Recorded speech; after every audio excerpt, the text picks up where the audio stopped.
तो क्या ब्राह्मणों को भी वही सम्मान समाजवादी पार्टी में मिलेगा? आप देख पा रहे हैं जो यादवों को, मुसलमानों को जो सम्मान और जो स्थान, जो प्राथमिकता मिलती है?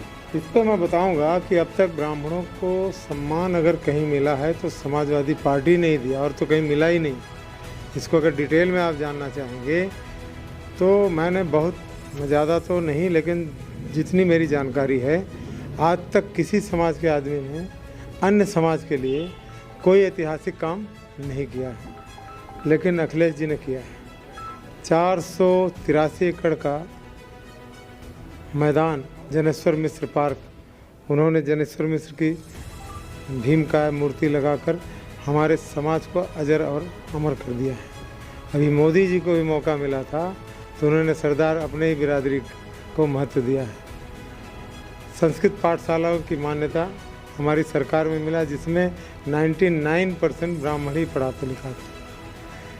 ऐसे प्रोन्नति आरक्षण के खिलाफ सबसे पहले मुलायम सिंह जी ने आवाज़ उठाई थी।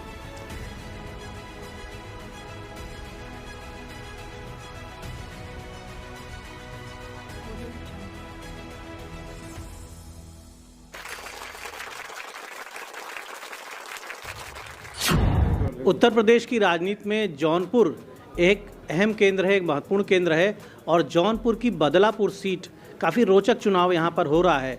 समाजवादी पार्टी से भी ब्राह्मण कैंडिडेट मैदान में हैं और भारतीय जनता पार्टी ने भी यहाँ के निवर्तमान एमएलए को ही मौका दिया है, रमेश मिश्रा को। समाजवादी पार्टी के सीनियर लीडर और यहाँ से कैंडिडेट पूर्व विधायक बाबा दुबे जी हमारे साथ हैं, जो ओम प्रकाश बाबा दुबे के नाम से मशहूर हैं। प्रेम से लोग बाबा दुबे ही कहते हैं, इनको बाबा जी कहते हैं। आपका स्वागत है द इंडियन ओपिनियन में। धन्यवाद। आप विधायक रह चुके हैं और समाजवादी पार्टी ने फिर आपको मौका दिया है, और इस बार का चुनाव इसलिए महत्वपूर्ण और ज़्यादा माना जा रहा है कि सामाजिक परिवर्तन का चुनाव भी माना जा रहा है। कहा जा रहा है इस बार कि ब्राह्मण समाज जो है, जो पर बीजेपी का परंपरागत वोटर लोग मानते थे, वो भी अब समाजवादी की ओर शिफ्ट हो रहा है।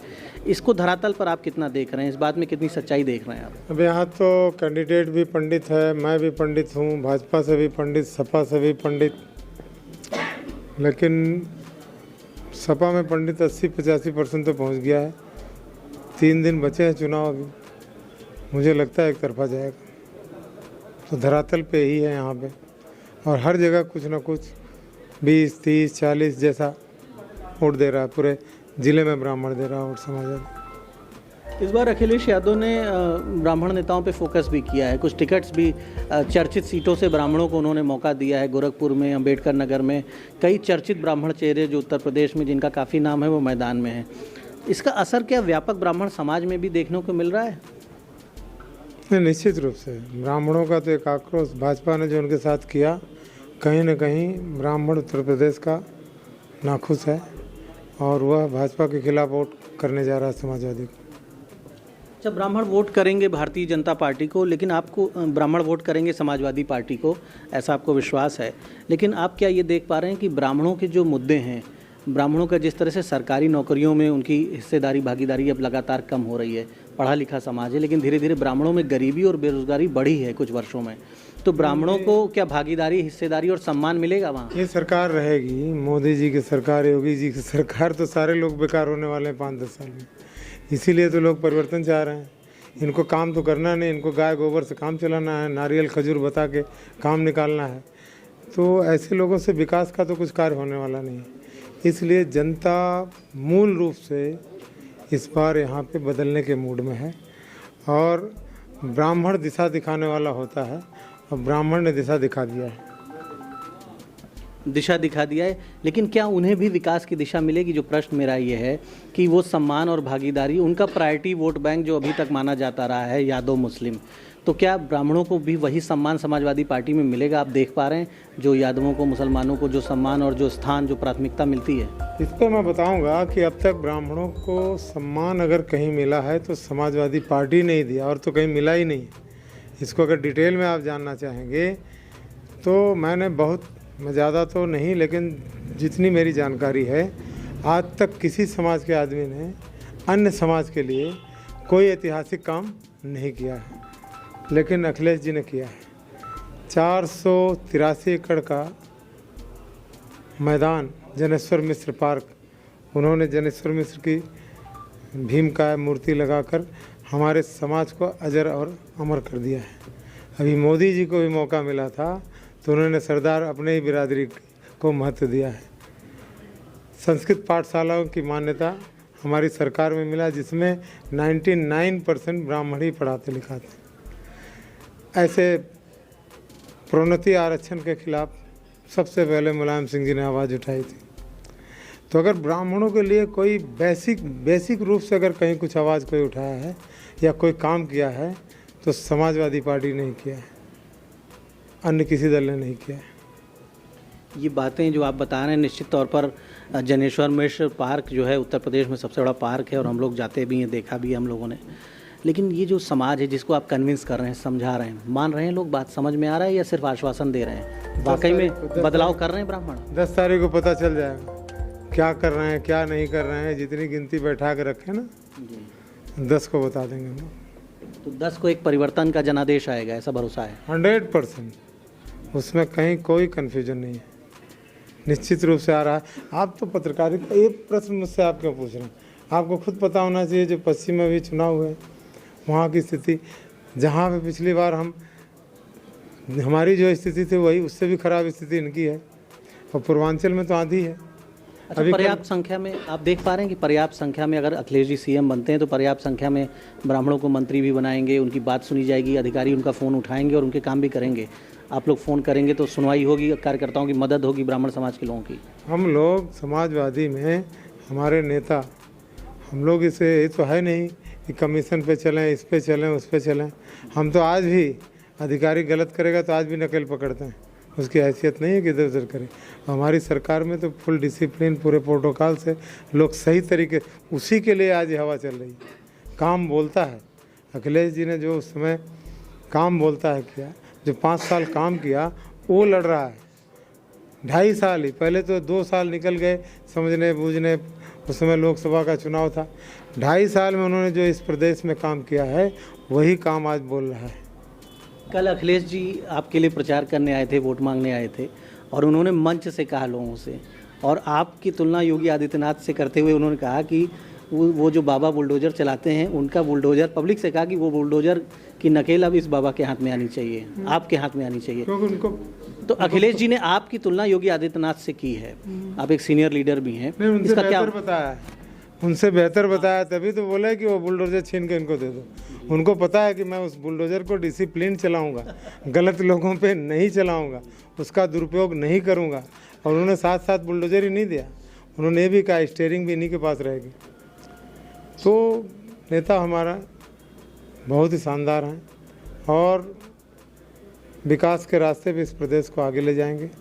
हम लोग तो उनके साथ, जो उनका आदेश, जो उनके काम करने का तरीका, जहाँ जो पूछा जाता है, हम लोग उनके सहयोग में हमेशा परस्पर लगे रहते हैं। अच्छा, राजनीति में कैसे आगमन हुआ और कैसे फैसला लिया कि विधानसभा चुनाव लड़ना है, और आपका नाम ये बाबा दुबे के रूप में आप कैसे पॉपुलर हो गए?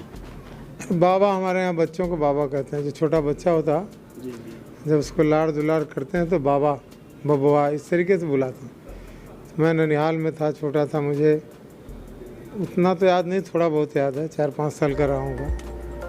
तो प्यार से बाबा बबुआ करते करते मेरा नाम बाबा पड़ गया और लोग उसी को अपना लिए, उसी को जानने लगे, और कोई ख़ास बात नहीं। तो आप तो बिज़नेस की दुनिया में बहुत आगे बढ़े, आगे तक काम किया आपने, फिर सियासत की ओर कैसी इच्छा हुई मन में, और समाजवादी पार्टी? सियासत की कोई इच्छा नहीं थी, और ना तो किसी इच्छा के लिए मैं सियासत कर रहा हूँ। सियासत में मैं अचानक किसी गलत के विरोध में, एक माफिया बड़े थे, नाम नहीं लूँगा, कोई उसका मतलब नहीं है, कुछ लगा कि गलती है और गलत लोगों के हाथ में ताकत जाए, उसी के विरोध में मुझे लड़ना पड़ा पहला चुनाव। बाकी कोई इच्छा नहीं थी कि मैं राजनीति करूँगा, ये करूँ।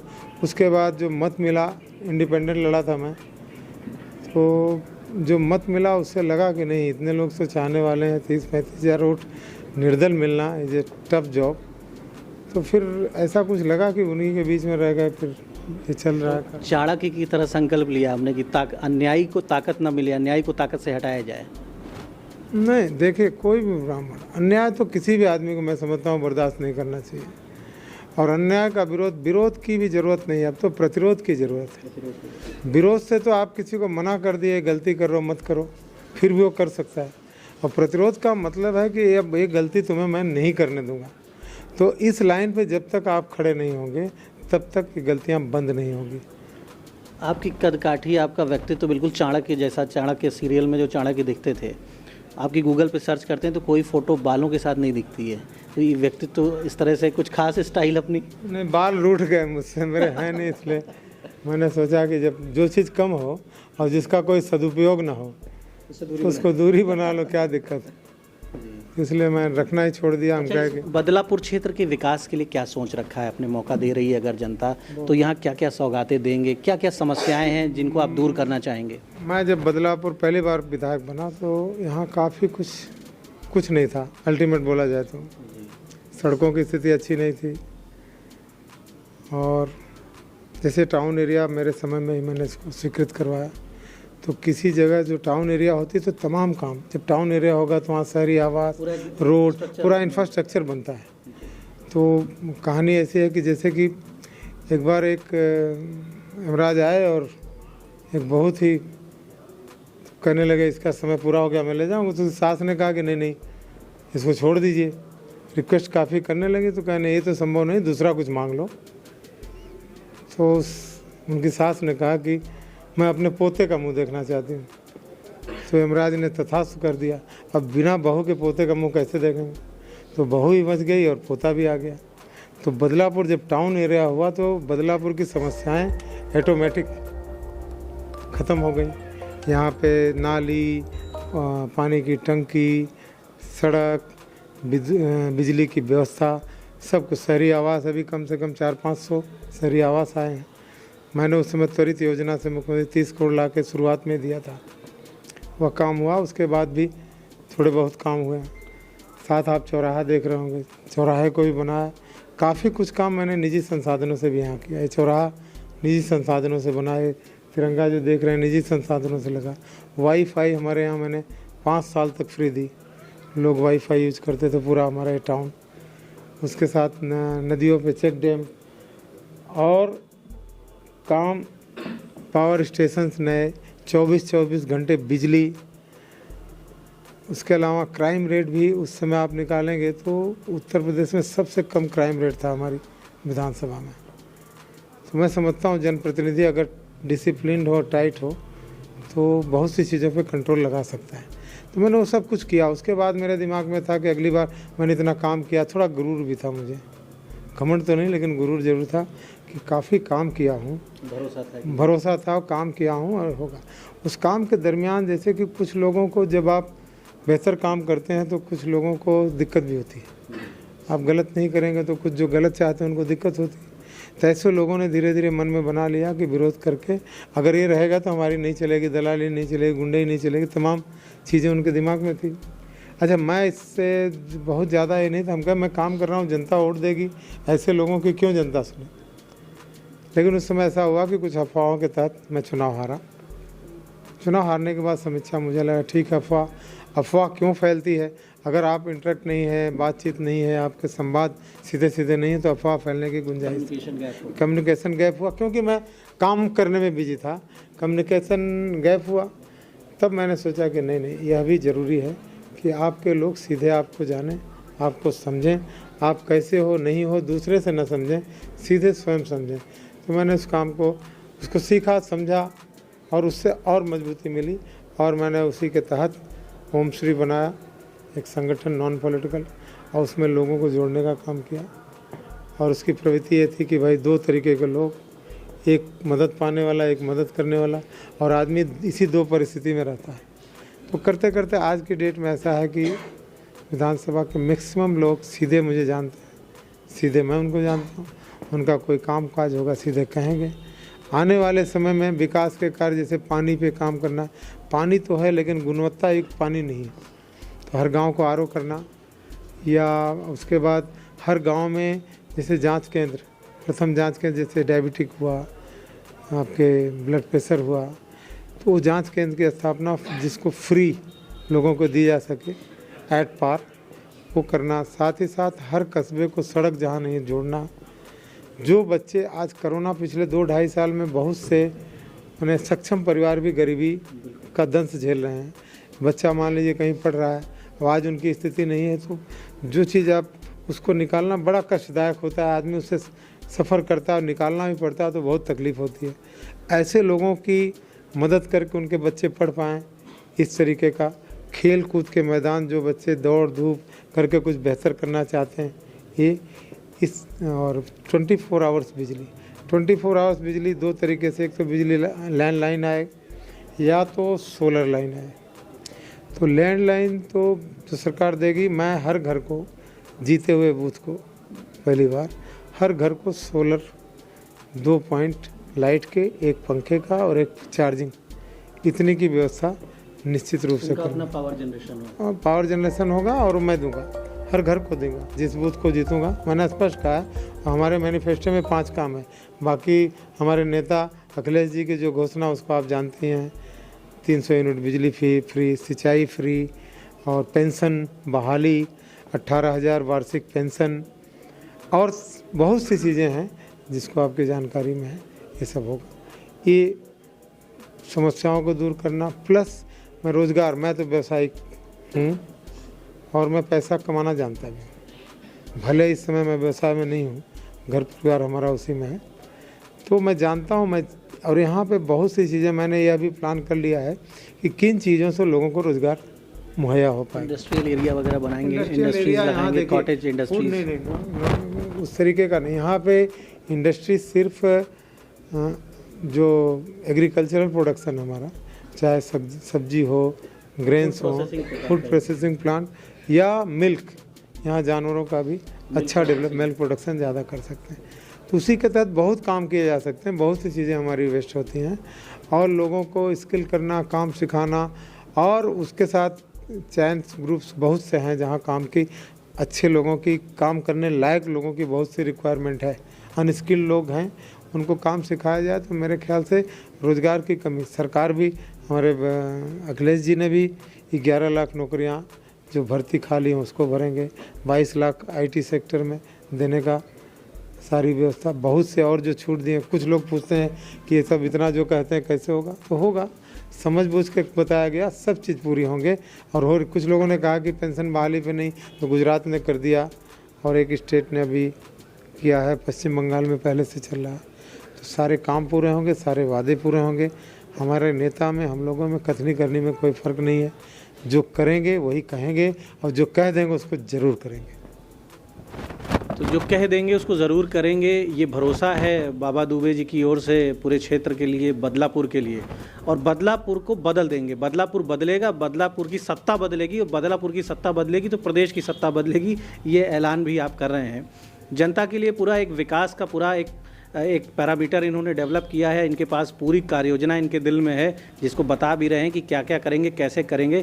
खुद व्यवसायी हैं तो इन्हें पता है कि व्यवसाय करके यानी एम्प्लॉयमेंट जनरेशन कैसे होता है, लोकल लेवल पर इस कस्बे को, इस विधानसभा को आत्मनिर्भर कैसे बनाया जाए, उसकी भी पूरी कार्य योजना है। तो चुनाव का वक्त है और जनता के लिए ज़रूरी है कि अपने प्रत्याशियों का मूल्यांकन काम के आधार पर करें, व्यक्तित्व के आधार पर करें, चरित्र के आधार पर करें। अच्छे लोगों को विधानसभा भेजें जो उत्तर प्रदेश के लिए बेहतर सरकार बना सकें और आपके जीवन को भी बेहतर कर सकें। इस चुनाव के मौके का सदुपयोग कीजिए, बढ़ चढ़ कर वोट कीजिए, अच्छे लोगों का ज़रूर समर्थन कीजिए। धन्यवाद।